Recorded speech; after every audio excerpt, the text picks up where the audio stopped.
Welcome to Graeme Games. My name is Graeme. This is a game. Today I'm looking at CrossOver Roll for Initiative. I think I need to do the tutorial because the game looks... I'm not even sure if it looks that complex, but it's out there. It's a little bit odd, so we might as well learn what's going on.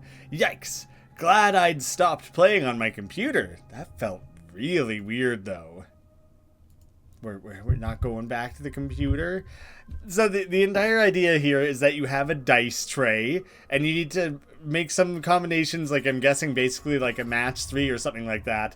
But your character sheet is like what you're protecting. What the holy heck? It's like monsters from my computer games are invading my tabletop game. Which, that's just like a really funny premise in general.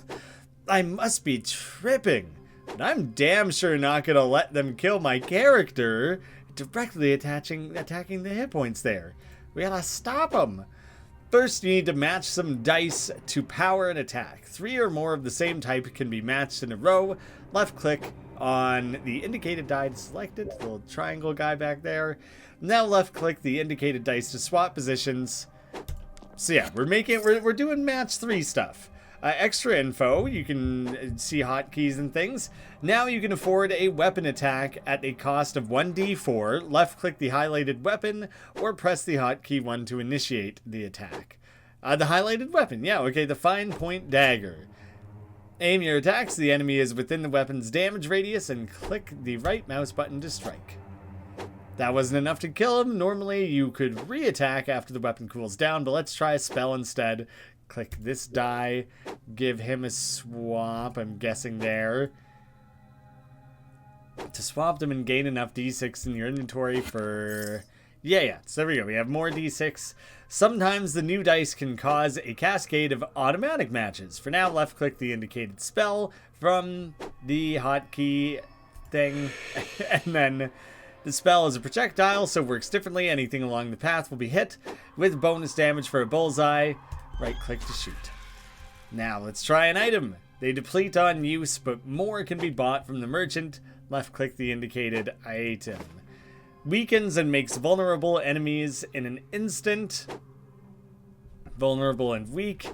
And so I can cast that on him. Those little symbols are status effects. The item made this enemy weak, half damage, and vulnerable, no resistance for a short time. I'm surprised I can't hover to check those. Maybe that when the tutorial's over. To finish off the enemy, let's hire some help. Left click the indicated mercenary. When summoned, it'll cost the deducted amount of gold pieces. Now right click so that the enemy is within the mercenary's attack. I don't know why everything else is like blurred out during this little window here. Go get him! Wicked! Well done. Those are the gameplay basics. Check the manual for more or just play an experiment. There you go. Pretty simple, straightforward tutorial. There's a co-op campaign. That's quite fun, actually. Endless. There's different ranks to work your way through, and then different bonuses, apparently. There's different adventures you would get to choose from. A defense mode that's not available in the demo, so we're just going regular campaign. You get to choose a campaign book. That's pretty funny. I guess it's the same as what I was seeing in the menu there.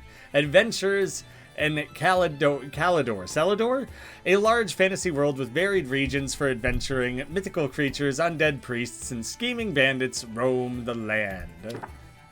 And choose a campaign to play. Well, just the basic one. Raise the Alarum.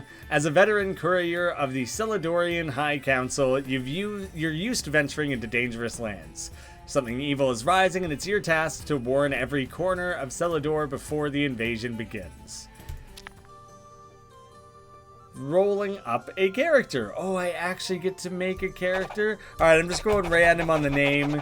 We are Regini Citadel. I will be an elf. Clever, fast, and charming. Okay, you get to see what the balance and the stats is there. Do I get to roll and assign my stats? I can just re-roll stats. It doesn't seem like I can manually assign them, which is kind of too bad. Rolling stats to build your character is like honestly one of the most fun parts about playing D&D. I will be a elf rogue, dice ultras, And resourceful and good at everything. That's the rogue. Yeah, the rogue is good at everything and carries the loose change to gain gold and cause all enemies to sleep in poison. You can see cooldowns and things, the different weapons. There's a dagger and a poison-tipped dart. Firebomb, burning oil, acid bomb, slumber bomb, and necrotic cantrip. A quick utility trick to weaken both effect and defense of enemies. It all seems cool. It seems surprisingly complex for what is a simple Match-3 game, largely. Reporting for duty. Oh, so we're actually going to move through like a campaign. You can see the lineup of enemies down here. The paper craft theme of the UI works for me. As you reach the High Council's chambers, for an urgent task, you spot a trail of blood leading to a council guard's mutilated corpse. A fresh kill. So we will fight. I wonder if there will be stops that are 100% story. I don't really know what that bonus was about. Deterrent in 6 minutes. Next wave in just a few seconds. So let me just start. There's no reason I can't just start swapping things, like just however I feel like, right? I keep seeing like arrows and things pointing in there, and I'm not sure what their deal is. Ooh, I'm using the wrong thing. So you can wait out the cooldown on that and then just start doing things again. What do I need? What are the daggers are spending my triangle, so I'm all out of that. And then the dart uses my... I don't see like a really easy, effective way to check what a given skill or whatever is about to use, actually. That's like weirdly not very available information. Oh god, I need more attacks and things. I don't know what that arrow is on screen that's like pointing at a specific row when I select the thing. I don't have the ability to use spells right now. I'm just gonna blow everyone up. I just need time. I need time to think. What is that? What is that arrow? Why are you doing that? My brain is like not seeing the black dice as easily, so I'm totally just like missing opportunities. Hey, nice, a row of 4 finally. And that seemingly did a thing. Things are good. I like when things happen in my benefit. I'm on board. I'm on board with that. Things that work out for me. Hard stop, loose change. Like I don't know. It's unclear how I select different things. That's not what I'm trying to say at all. That was poorly phrased. Oh my god, more guys coming from every which angle here. I'm just trying to cast around all the poison on things so that they die. That's my main goal. I'll throw some burning oil and I'll firebomb you. What do you think of that? You get an acid bomb. That one was just giving me a hint, like here's a thing that you could be doing. Why aren't you doing the thing, you schlub? That's how I interpreted it. I interpreted it as the game is very much up in my grill about all that. How do I deselect it? So if I have it selected, right click to attack. There you go. Yeah, it's just left click. That seems like it's as simple as that. All right, I better keep flopping dice around, flopping and swapping. Any combination will do. I'm just trying to get anything, man. Stockpile what I can. Oh wait, time to get attacking. I'll throw a couple poison darts up into the biz. Oh yeah. The area of effect on the attack is much appreciated. Ooh, I did the wrong button. Ooh, is it telling me specifically how many casts I would be able to use of a specific spell based on the current like dice that I have? That's quite useful. Oh yeah, so I think it's just trying to tell me like, hey, this is you should use this. Oh, I accidentally cast that just in nowhere, nowhere useful.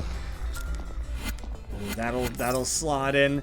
Oh, a 5. But I don't even have anything that uses the black die, I don't think. So I dice cast. Well, it's telling me that it uses a D4, but just use like color codes because I don't have time to like think about that.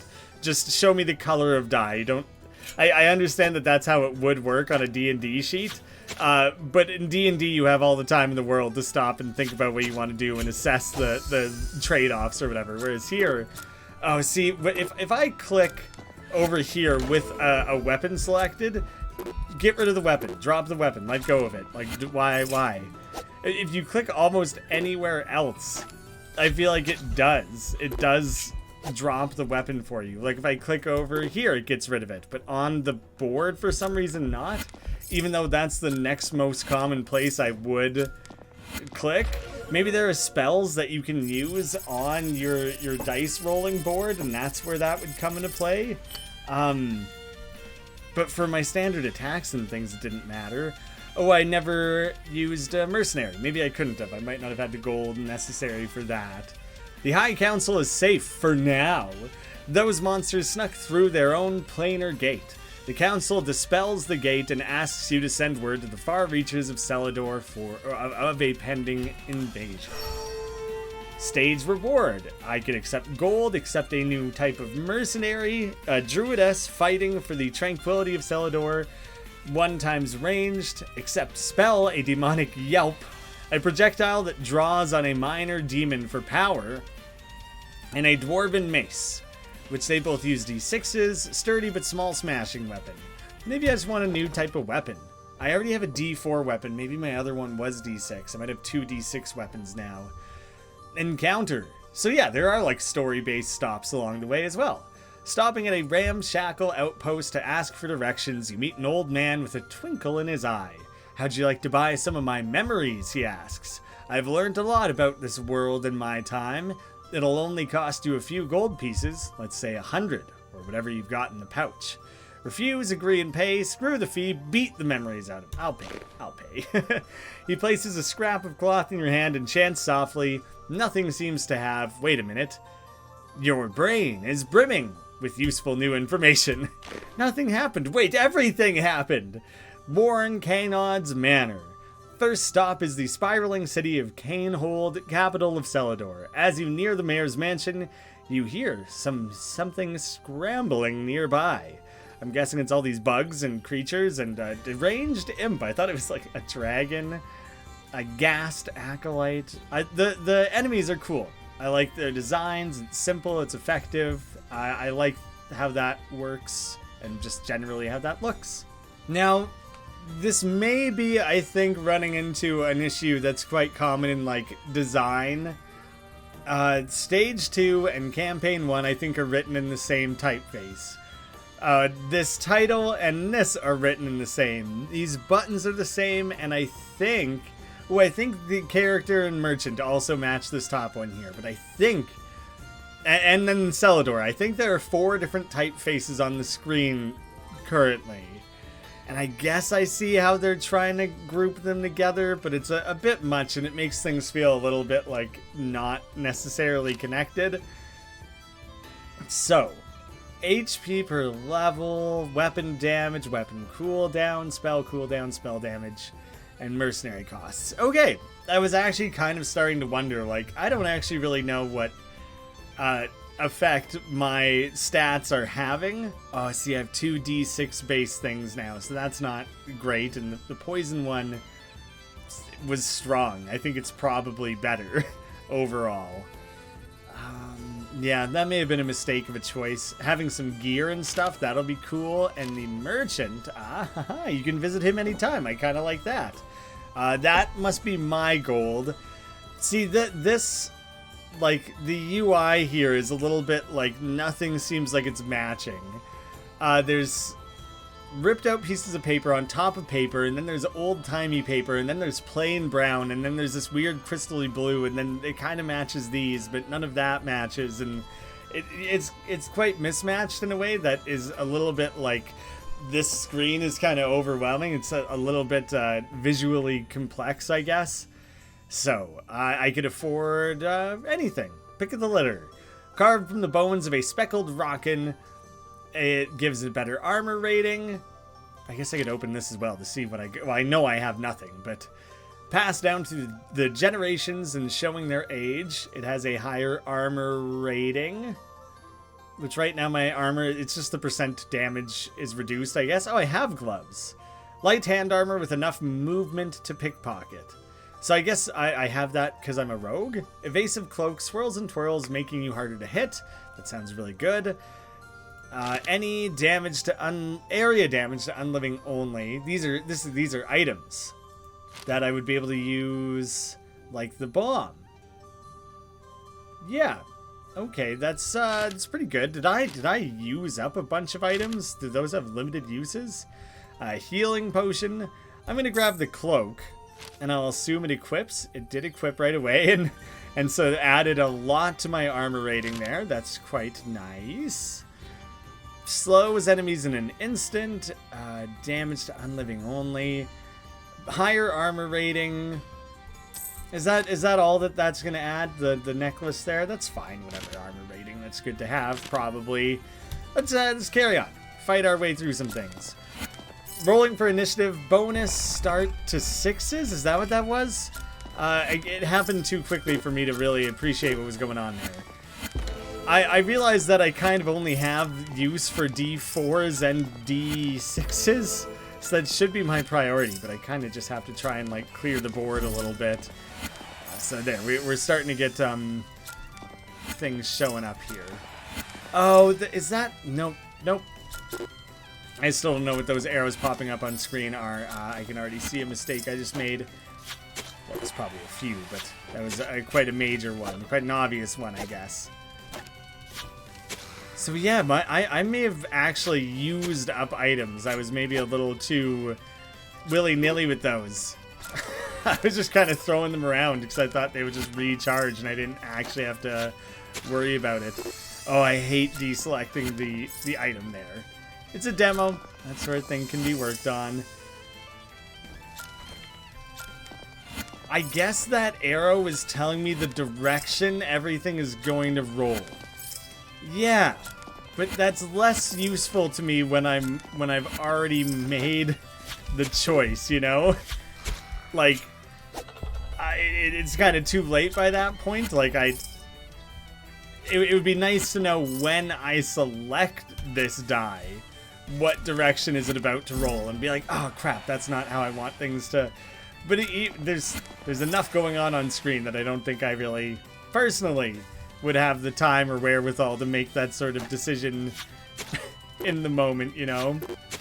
I don't think I have to be very accurate with things. I think the game assists to a degree. I just wanted to see how strong it seemed like that mace was. It's like decently strong. Oh, wait, let's go back. Back to generating die, if I can. I don't have. I'm reaching one of those points where I'm kind of just like stuck, and I'm not seeing where I need to be clicking or what I need to be doing. All of you sleep. Take a nap. I need a minute. I gotta figure some things out. Holy crap. Okay. Oh, that applies to way too many things. Oh, there's something. Nice. Chain together a few there. Honestly, I almost wonder if I should have not done that to force, or not force, opposite of force, to like just wait it out. Wait out, taking a bit of damage so that the next wave doesn't start too early, like before I'm ready to make any sort of decisions. The frequency with which chains, ones where you have, you know, like, ooh, you're all clustered together here. Let me try and get as many of you as possible. Ooh, Dwarven Mace, I think, is strong, so let's try and really, like, cluster that up. Now I'm flying through my all the things I just earned them. Oh god, that's too many things. Dealing with all that. I thought you were gonna kill everything. Weaken both attack and defensive enemies. Oh, I don't think it doesn't do at all what I wanted or needed it to in that moment. Nice. That was a nice big range on the attack there. I felt like I was able to do quite a lot. Hey, okay. Okay, big bonuses when you chain things together. So having those combo moves are definitely like good. You want to try and get those as often as possible, as I would have assumed. But it's nice to have the confirmation, you know.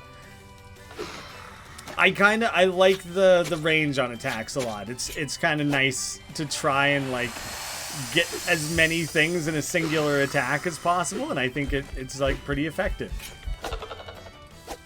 All these buggers. I guess every time I create a chain of things. Like, you must get 3 or 4 or 5, not just 1, because it seemed like I was able to do quite a lot there. The mayor thanks you and feeds you well before you head on to your next destination. So this has been destroyed, I guess. Like, light red is a bit of damage, dark is a lot of damage, crossed out is dead. I actually don't know. There's no way to be told how much health is left in like some sort of downtime or whatever. It would be nice to be like, oh, this is at 2 out of 10, it's gonna die, or oh, this one's totally toast. Maybe it'll let me do that in the next area or something. Another mercenary. I haven't been using the mercenaries at all. The only thing better than a rogue is 2 rogues. So there would be 3. You're not including me in that? Come on. Chopped liver over here. Havoc, spark, projectile of eldritch electricity, a D10, so or something with a D8. Some say its owners are cursed to battle forever. Projectile of electricity. The dice cost is 1 die, big cooldown, speed, radius, high damage, pretty high damage actually. I'll do the sword. I probably don't need another weapon. Hey, enough experience to have leveled up. HP on new level, so it's the same rules as D&D where every even is when you gain a bonus. So 10 to 11 is nothing, but 11 to 12 is a bonus. So weapon cooldown, better weapon cooldown seems really nice actually. Maybe just weapon damage, but the next increase is 17, so it's not necessarily the even upgrades only. Yeah, I'm less confident in how that works actually now all of a sudden. Weapon cooldown, sure, let's do it. Another level gain.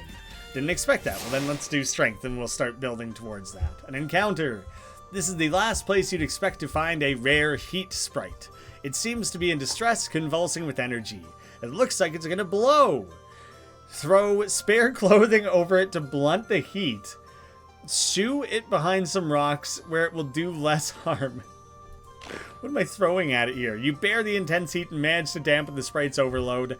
Grateful for the assist, it fills you with warm spiritual glow, which helps you ignore your seared skin. Constitution down and charisma up?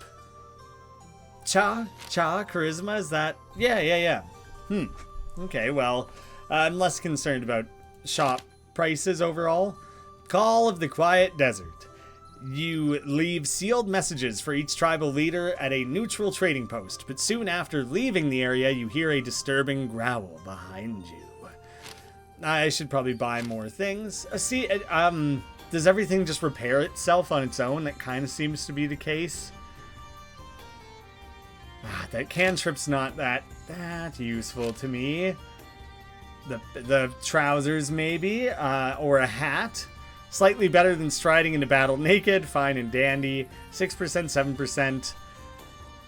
7%. The hat is a little better. I can buy both. I might as well just buy both. That'll be what I do. Area damage to unliving only. The weakling gas weakens and makes vulnerable any enemy in a recurring radius. And the quick lime bomb weakens and makes vulnerable. I don't think I'm going to buy more items. The desert heat makes it hard to concentrate. Your spells take longer to cool down. Having unique modifiers per area is cool. The bonus delay, is that just how long until the first wave starts, I guess? So it's not a huge range, but you could still get pretty lucky with that. Which ones are the D8s? The red ones are the D8s. I just wanted, like, greens, blues, and reds are where I mostly want to be focusing then. I should have the most. The baleful broadsword. I thought that would be fun to test out right away.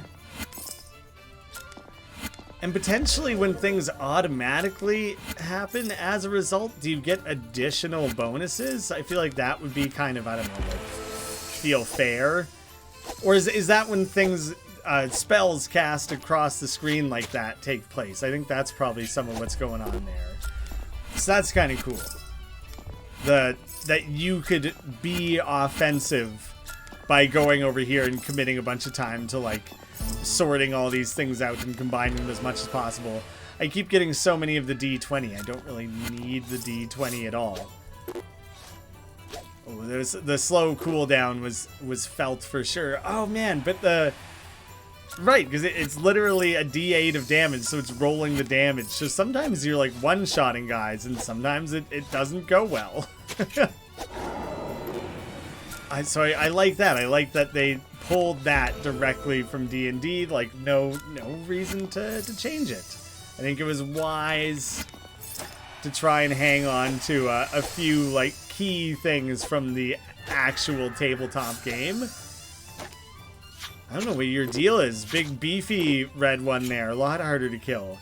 You two cluster up so I can get you together there. Please and thank you. Much appreciated. See, I don't know what to do with everything that I currently have, like, an excessive amount of. I'm rocking a ton of all these. I guess I should just try and get equipment and things that will be synergistic or just more well-rounded is probably just a better way to think of it. Oh no, I do want the poison applied to that thing. Oh, not quite. If I can get you two in a little cluster here, and the broadsword has wider range because it's broad, which that just makes sense. I dig the logic behind it. That's a fun way to like calculate things and to treat them overall. It's kind of chaotic. There's like a lot going on, and I can't even like pay any mind to like, what are you even doing damage to? Damaging the health, that makes sense. I kind of wondered, like, as he's doing damage to, say, my dexterity, he's lowering my dexterity the same way you would lower hit points.